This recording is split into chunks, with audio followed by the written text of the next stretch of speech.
नमः सिद्धेभ्यः।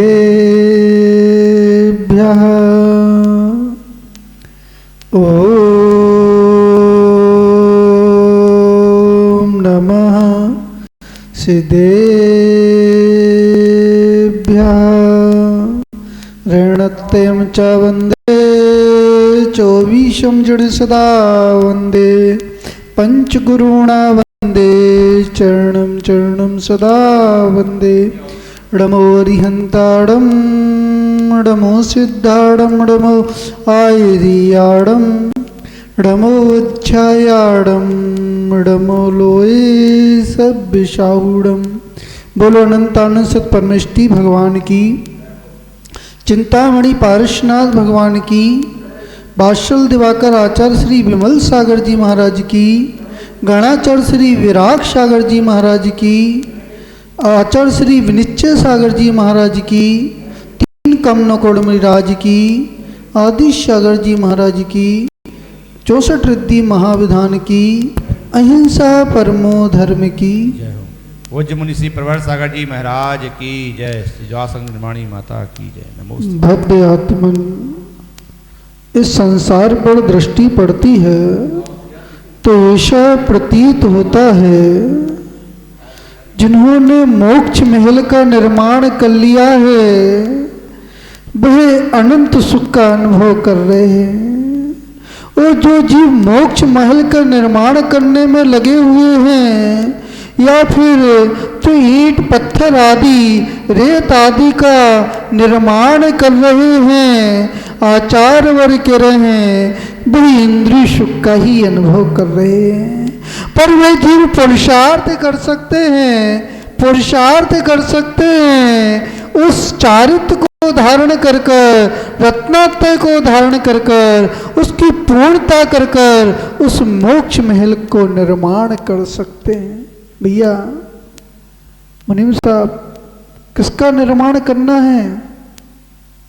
किसका निर्माण? घर का भी निर्माण कर लिया, मंदिर का भी निर्माण कर लिया, अब मोक्ष महल का निर्माण करना है। किसका करना है? जहाँ पे मोक्ष महल होता है, रत्नात्रय की प्राप्ति की पूर्णता होती है, वहीं पर मोक्ष महल निर्माण होता है। जो अरिहंत भगवान हैं उनने पुरुषार्थ किया, मोक्ष पुरुषार्थ किया, उस मोक्ष महल का निर्माण कर लिया।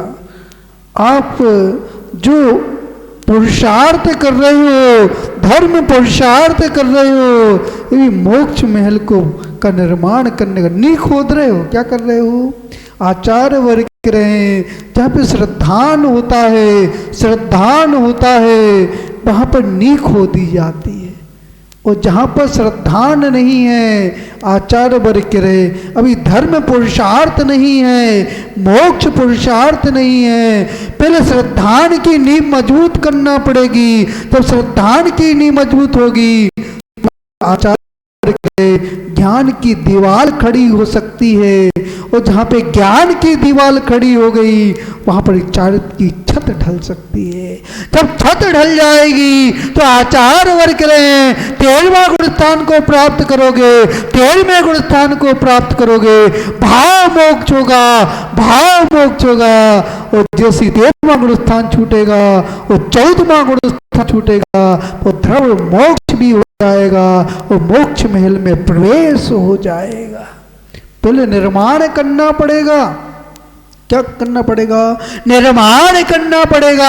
यदि बाहर का निर्माण करोगे, बाहर का निर्माण करोगे तो आचार वर्ग रहे, शुभ अशुभ कर्म का बंद होगा, शुभ अशुभ कर्म का बंद होगा। और यदि अंदर का निर्माण करोगे, अंदर का निर्माण करोगे, मोक्ष महल का निर्माण करोगे तो शुभ अशुभ दोनों की निर्जरा प्राप्त होना प्रारंभ हो जाएगी। समझ में आ रहा कि नहीं आ रहा? भैया वो चींटी भी घर बनाती है। कौन बनाती है? चींटी भी घर बनाती है, चूहा भी घर बनाता है, आचार वर्ग रहे, पक्षी भी घर बनाते हैं, तिनको को इकट्ठा करते हैं, तिनको को इकट्ठा करते हैं, घर का निर्माण कर लेते हैं। भैया पशु भी घर बना लेते हैं, संस्कृति की उत्पत्ति कर लेते हैं, पर आचार्य वर्ग रहे वो मनुष्य श्रेष्ठ हैं, जो मनुष्य श्रेष्ठ हैं, घर का त्याग करते हैं, घर का त्याग करते हैं, वो मोक्ष महल का निर्माण करने का पुरुषार्थ करते हैं, वो जीव श्रेष्ठ होते हैं। समझ में आ रहा कि नहीं आ रहा भैया? समझ लेना, ये मनुष्य बहुत कीमती पर्याय है। इस मनुष्य पर्याय में समझ में नहीं आया, इस मनुष्य पर्याय में समझ में नहीं आया तो त्रियंत पर्याय में समझ में आएगा, देव पर्याय में समझ में आएगा, उस नरक की पर्याय में समझ में आएगा। आचार्य वर्ग रहे आसन्न भव हो, यदि आसन्न भव हो, कर्ण लब्धि की प्राप्ति हो जाए, सम्यक की प्राप्ति हो जाए तो उन पर्यायों में समझ में आएगा। पर आचार्य वर्ग रहे जो मनुष्य पर्याय है, इस मनुष्य पर्याय में यदि वस्तु का स्वरूप समझ में नहीं आया, सम्यकता आदि गुण समझ में नहीं आए तो मनुष्य पर्याय निरर्थक पर्याय है। कैसी पर्याय है? निरर्थक पर्याय है, पशु के समान पर्याय है। एक महिला थी, कौन थी? एक महिला थी, वो लकड़ियों को इकट्ठा कर रही थी। भैया किसको इकट्ठा कर रहे हो? अभिषेक भैया, अभिषेक भैया किसको इकट्ठा कर रहे हो? आचार्य वर्ग रहे जो मोही व्यक्ति होते हैं, वो धन का संग्रह करने में उनकी दृष्टि होती है। वो धर्मात्मा व्यक्ति होते हैं, धर्म के उपकरणों को इकट्ठा करते हैं, धर्म के उपकरणों को इकट्ठा करते हैं, धर्म ध्यान करते हैं, आराधना करते हैं, वो पुण्य का संचय करते हैं। दो प्रकार की पोटली होती है, एक पुण्य की पोटली होती है और एक पाप की पोटली होती है। जो पुण्य की पोटली होती है वो स्वर्ग के सुख देती है, निर्माण आत्मा का सुख देती है, तो प्रशस्त पुण्य होता है वो आचार्य वर्ग रहे। तो पाप कर्म है वो नरक का कारण होता है। किसका कारण होता है? नरक का कारण होता है। तो भाई लकड़ियों को इकट्ठा कर रही थी, दरिद्र थी, पूर्व जन्म का कर्म चल रहा था, पूर्व जन्म का कमाया हुआ कर्म वो चल रहा था, दरिद्रता का अनुभव कर रहे थे। आप किसका अनुभव कर रहे हो? दरिद्रता का अनुभव कर रहे हो कि धनाढ़पने का अनुभव कर रहे हो? पंडित जी किसका अनुभव कर रहे हो? आचार्य वर्ग के रहे हैं यदि पुण्य कर्म चल रहा है, पुण्य कर्म चल रहा है तो धनाढ़पन का अनुभव हो रहा है, और पाप कर्म चल रहा है तो निर्धनता का अनुभव हो रहा है। तो वही निर्धनता का अनुभव कर रही थी। वहां पर एक घटना घट गई, लोग ले थे, मंगल द्रव्य लिए हुए थे, द्रव्य लिए हुए थे, वो मुनिराज की उपासना करने जा रहे थे, मुनिराज की उपासना करने जा रहे थे, जिनने मोक्ष महल का निर्माण कर लिया था, केवल ज्ञान को प्राप्त कर लिया था, 64 रिद्धियों को प्राप्त कर लिया था, उनकी उपासना करने जा रहे थे। आप किनकी उपासना करने आए हो भैया? किनकी उपासना करने आए हो? जो 64 रिद्धियों से संपन्न है उनकी उपासना करने आए हो, अरिहंत पद की उपासना करने आए हो, उन गुणों को प्राप्त करने आए हो जिन्होंने जिन गुण संपत्ति को प्राप्त कर लिया है, उन गुणों की उपासना करने आए हो।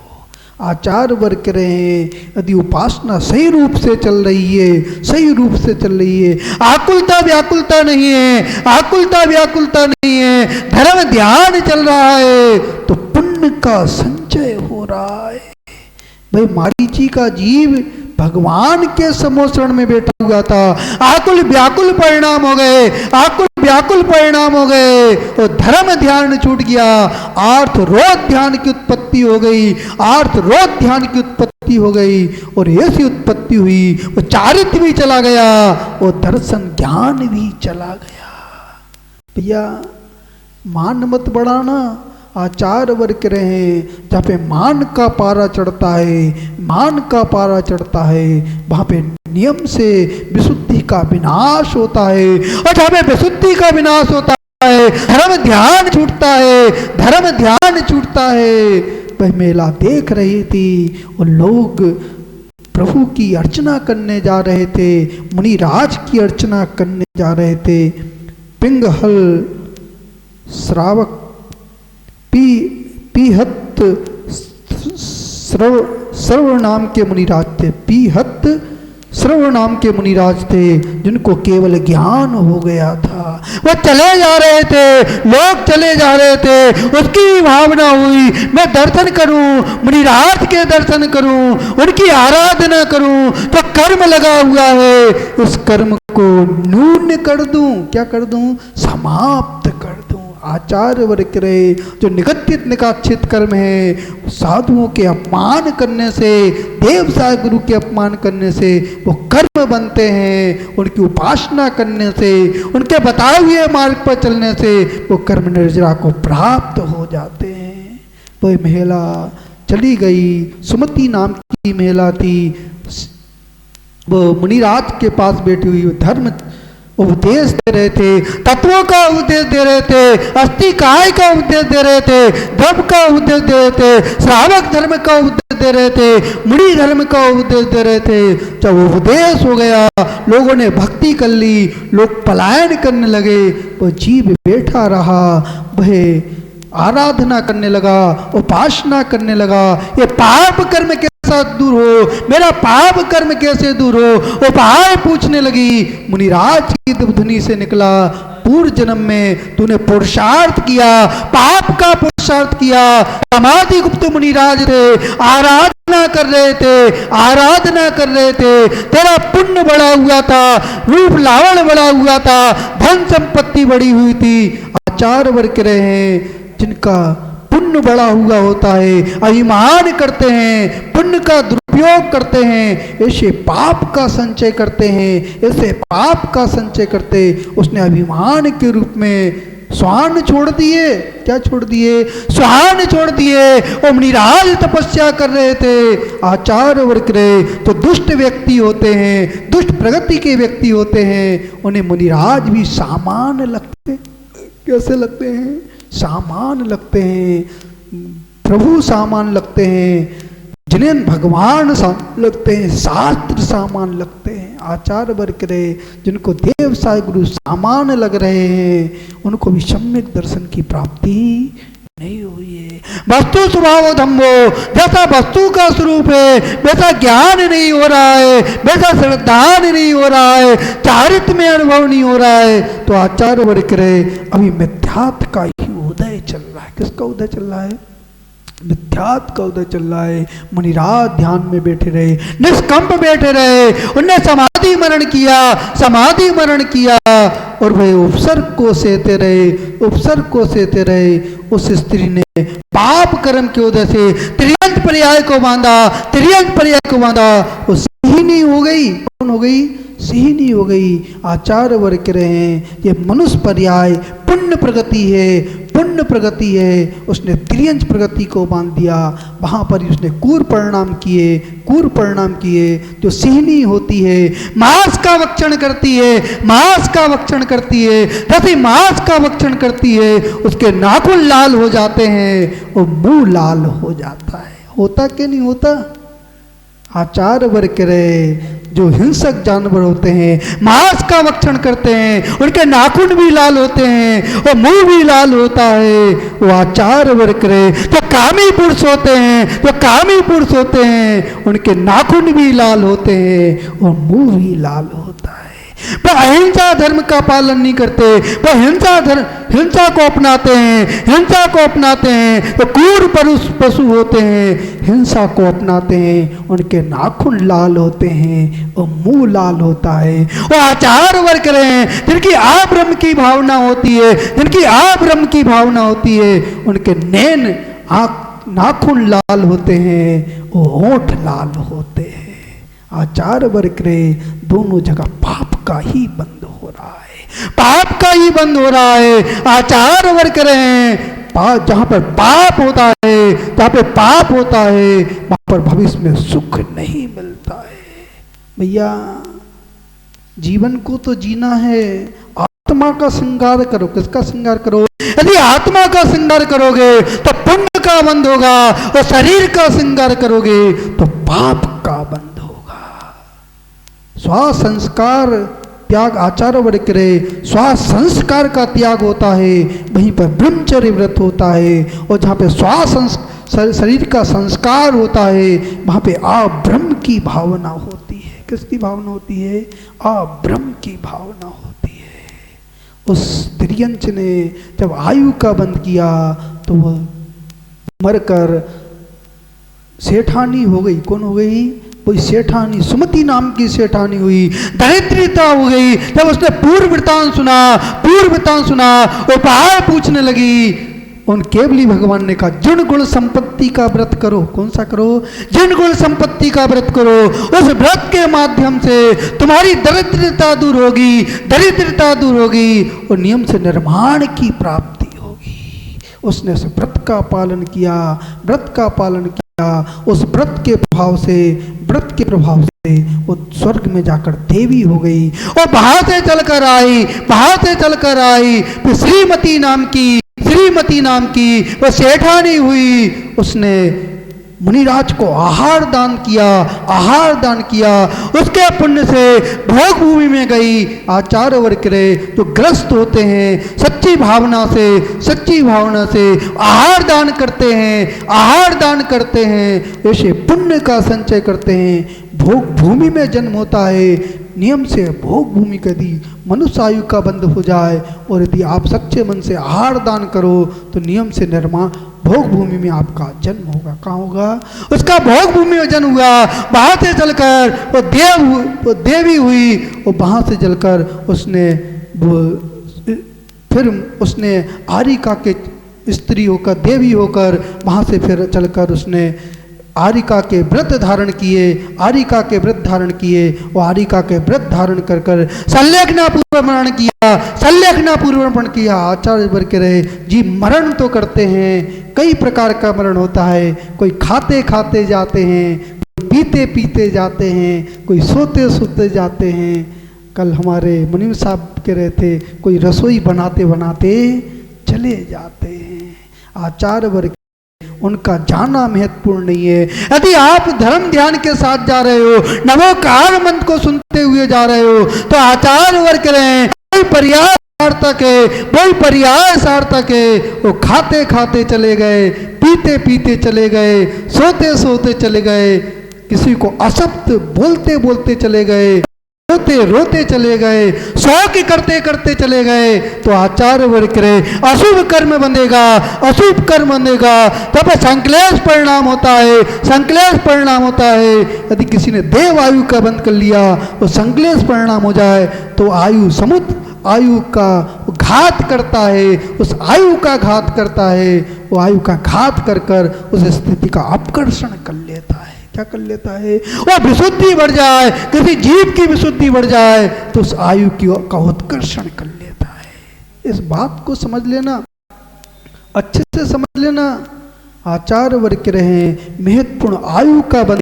प्रति समय 7 कर्मों का बंद हो रहा है, 7 कर्मों का बंद हो रहा है। मोहिनी कर्म का बंद हो रहा है, 11वर्णी कर्म का बंद हो रहा है, 10वर्णी कर्म का बंद हो रहा है, अंतराय कर्म का बंद हो रहा है, नाम कर्म का बंद हो रहा है, गोत्र कर्म का बंद हो रहा है, वेदनी कर्म का बंद हो रहा है। पर आयु कर्म का बंद जीवन में मात्र एक बार होता है। वो आचार्य वर्ग कह रहे जैसी आयु का बंद होता है उसी के समान गति का बंद होता है। समझ लेना भैया, प्रति समय सतर्क रहना चाहिए, अपने परिणामों को संभालना चाहिए। यदि परिणाम संभलेंगे तो आयु का बंद होगा, तो आयु का बंद हो जाएगा, मनुष्य आयु का बंद हो जाएगा, और परिणाम भी नहीं संभले तो दुर्गति का बंद हो जाएगा। तो वह उसने उस संलेखना मरण किया और जाकर वो देव हुई, और वहां से चलकर वो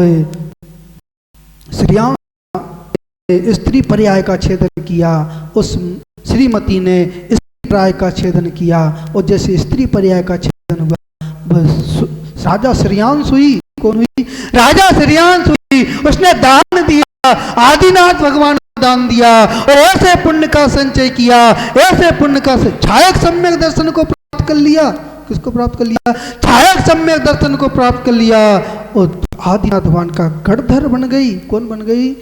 जीव। उसने संयम का पालन किया, व्रतों का पालन किया। आचार्य वर्ग रहे जो संयम व्रतों का पालन करते हैं, संयम व्रतों का पालन करते हैं, वही निर्माण को प्राप्त करते हैं, निर्माण को प्राप्त करते हैं। आप भी संयम का पालन करें, व्रत का पालन करें, तप आदि करें, छोटे छोटे त्याग करें। यदि जीवन में त्याग की भावना होगी, त्याग की भावना होगी तो आचार्य के जब मरण होगा तो त्याग का परिणाम होगा। और त्याग की भावना नहीं होगी, भोगों को भोगने की भावना होगी तो आचार्य वर्ग कह रहे हैं वो भोगी याद आएंगे, वो भोगी याद आएंगे। और जहाँ पे भोग होता है वहाँ पर मोक्ष निर्माण नहीं होता, मोक्ष निर्माण नहीं होता। और जहाँ पे संलेखना मरण होता है, पंडित मरण होता है, बाल पंडित मरण होता है, वो पंडित मरण होता है, आचार्य वर्ग करे वहीं पर मोक्ष निर्माण की प्राप्ति होना प्रारंभ हो जाती है। अंत में भावना भाते हैं आप भी अपने स्मरण करें, व्रतों को धारण करें। जहाँ पे व्रत होते हैं शरीर का श्रृंगार नहीं, आत्मा का श्रृंगार होता है। और जहाँ पे आत्मा का श्रृंगार होता है आचार्य वर्ग करे वो मोक्ष महल को प्राप्त कर लेता है। ओम नमः शिवाय।